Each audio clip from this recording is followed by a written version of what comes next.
Sir, US के president ने clear कर दिया है तैमूर राणा को इंडिया लाया जा रहा है। किस तरह से देखते हैं आप इसे, क्या कहना चाहेंगे? भारत सरकार की ये कूटनीति की बहुत बड़ी कामयाबी मैं मानता हूं, क्योंकि यूएस के प्रेसिडेंट मिस्टर ट्रंप ने जो आज एक बड़ी बात कह दी है और उन्होंने ये भी बता दिया है कि हम तहाउर राणा को जल्द से जल्द एक्सट्राडिट करेंगे।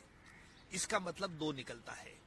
पहले तो यूएस सरकार जो आतंकवादियों से जुड़ते हैं उनके लिए अमेरिका की लैंड ये कोई पनाम नहीं बन सकती है। एक clear message to all the countries दीदी।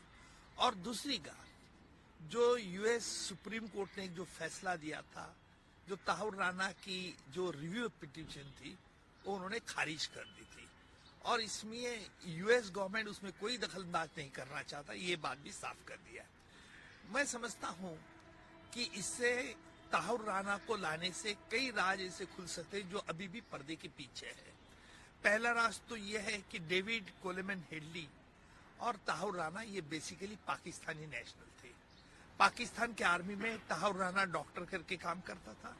उसके बाद उसको ये आतंकवादियों से जुड़ा गया और उसने ही डेविड हेडली का जो इमिग्रेशन सेंटर जो 26/11 के हमले के पीछे बम्बई में खोला था, उसके ही वजह से, उसके इन्फ्लुएंस से उसने खोला था। तो मुझे लगता है कि भारत सरकार की और मोदी सरकार ने जो बातचीत की है उसे बड़ी सफलता मिली है। सर, कल जिस तरह से मोदी जी यूएस गए थे, कहीं ना कहीं उसका प्रेशर बना है, क्या आपको ऐसा लगता है?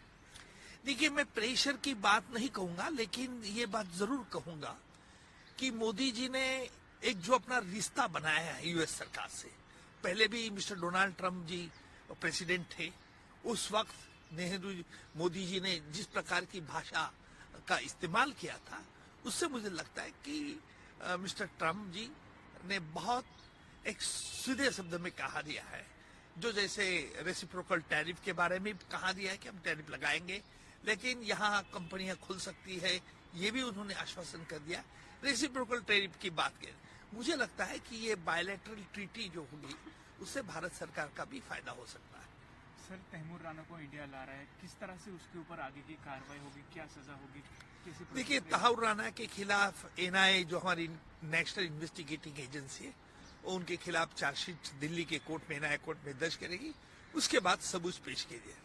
लेकिन जहां तक मुझे लगता है कि 26/11 में डेविड हेडली ने जो ऐसे राज खुले थे, उसके आधार पर, क्योंकि तहाउर राणा ये लार्जर क्रिमिनल कॉन्स्पिरेसी का हिस्सेदार है, जहां दिल्ली है, पूना है, जहां आर्मी के कैंटोनमेंट में गए थे, उसके बारे में भी सबूत पेश किया जाएगा।